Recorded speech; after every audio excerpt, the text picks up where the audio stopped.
चाणक्य नीति चाणक्य द्वारा रचित एक नीति ग्रंथ है जिसमें जीवन को सुखमय और सफल बनाने के लिए उपयोगी सुझाव दिए गए हैं। इस ग्रंथ का मुख्य विषय मानव समाज को जीवन के हर एक पहलू की व्यावहारिक शिक्षा देना है। चाणक्य एक महान ज्ञानी थे जिन्होंने अपनी नीतियों के बदौलत चंद्रगुप्त मौर्य को राजा की गद्दी पर बिठा दिया था। जानिए चाणक्य की कुछ ऐसी महत्वपूर्ण नीतियां जो आपको जीवन के किसी न किसी मोड़ पर काम आ सकती है।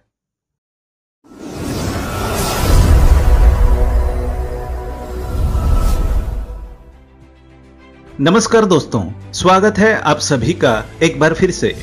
दोस्तों, अगर आप अपनी लाइफ में कुछ नया सीखना चाहते हैं तो चैनल को सब्सक्राइब जरूर करिएगा। दोस्तों, आज के इस वीडियो में हम आपको आचार्य चाणक्य जी के बहुत ही अनमोल और अद्भुत ज्ञान के बारे में बताएंगे। तो दोस्तों, इस वीडियो को अंत तक जरूर देखिएगा। दोस्तों, आचार्य चाणक्य जी कहते हैं कि यदि आदमी एक पल के लिए भी जिए तो भी उस पल को वो शुभ कर्म करने में खर्च करें। एक कल्प तक जीकर कोई लाभ नहीं, दोनों लोक, इस लोक और परलोक में तकलीफ होती है। दोस्तों, हम उसके लिए ना पछताएं जो बीत गया है। हम भविष्य की चिंता कभी ना करें।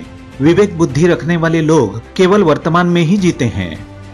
दोस्तों, ये देवताओं का, संतजनों का और पालकों का स्वभाव है कि वो जल्दी प्रसन्न हो जाते हैं। निकट के और दूर के रिश्तेदार तब प्रसन्न होते हैं जब उनका आदर सम्मान किया जाए, उनके नहाने का, खाने पीने का प्रबंध किया जाए। पंडित जन जब उन्हें आध्यात्मिक संदेश का मौका दिया जाता है तो प्रसन्न होते हैं। दोस्तों, जो बच्चा माँ के गर्भ में होता है तो ये 5 बातें तय हो जाती है। कितनी लंबी उम्र होगी, वो क्या करेगा, कितना धन और ज्ञान अर्जित करेगा और कब मौत होगी। दोस्तों, देखिए क्या आश्चर्य है। बड़े लोग अनोखी बातें करते हैं। वो पैसों को तो तिनके की तरह मामूली समझते हैं, लेकिन जब वे उसे प्राप्त करते हैं तो उसके भार से और विनम्र होकर झुक जाते हैं। दोस्तों, जो व्यक्ति अपने घर के लोगों से बहुत आसक्ति रखता है वो भय और दुख को पाता है। आसक्ति ही दुख का मूल है। जिसे सुखी होना है उसे आसक्ति छोड़नी पड़ेगी।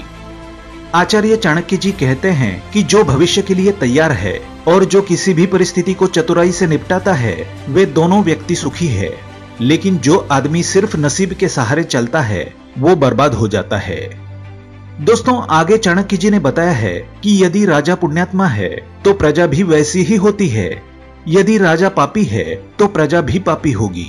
यदि वो सामान्य है तो प्रजा सामान्य होगी। प्रजा के सामने राजा का उद्धरण होता है और वो उसका अनुसरण करती है। दोस्तों, मेरी नजर में वो आदमी मृत है जो जीते जी धर्म का पालन नहीं करता, लेकिन जो धर्म पालन में अपने प्राण दे देता है वो मरने के बाद भी बेशक लंबा जीता है। दोस्तों, आचार्य चाणक्य जी आगे बताते हैं कि जिस व्यक्ति ने ना ही कोई ज्ञान संपादन किया, ना ही पैसा कमाया और मुक्ति के लिए जो आवश्यक है उसकी पूर्ति भी नहीं की, वो एक निहायत बेकार जिंदगी जीता है, जैसे कि बकरी के गर्दन से झूलने वाले स्तन।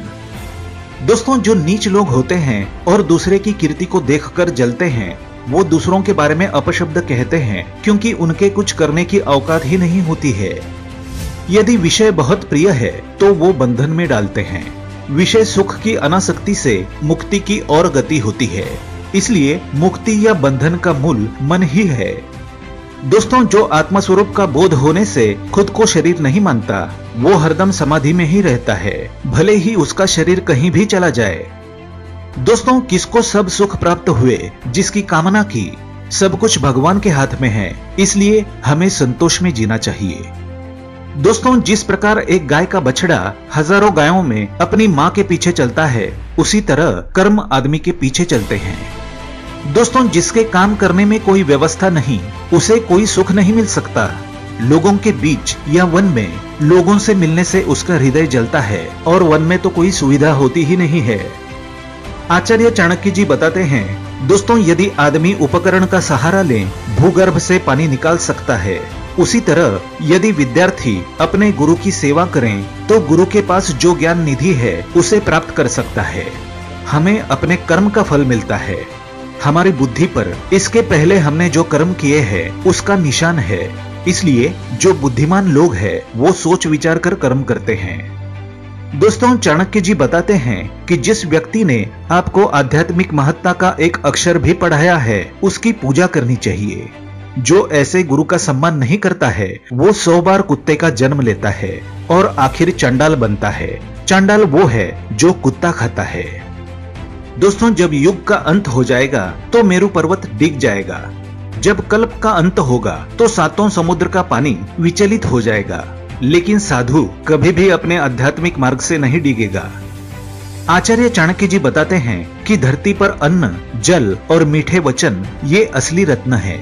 मूर्खों को लगता है कि पत्थर के टुकड़े ही रत्न है। तो दोस्तों, आज के इस वीडियो में हमने आपको आचार्य चाणक्य जी के बहुत ही अनमोल और अद्भुत ज्ञान के बारे में बताया है। अगर आपको आचार्य चाणक्य जी का ये ज्ञान और ये छोटा सा वीडियो पसंद आया है तो लाइक जरूर करिएगा, दोस्तों को शेयर कर दीजिएगा, और अगर आपने अभी तक चैनल को सब्सक्राइब नहीं किया है तो सब्सक्राइब करके बेल आइकन जरूर दबाइएगा। दोस्तों, मिलते हैं अगले वीडियो में, तब तक के लिए goodbye and thanks for watching my video.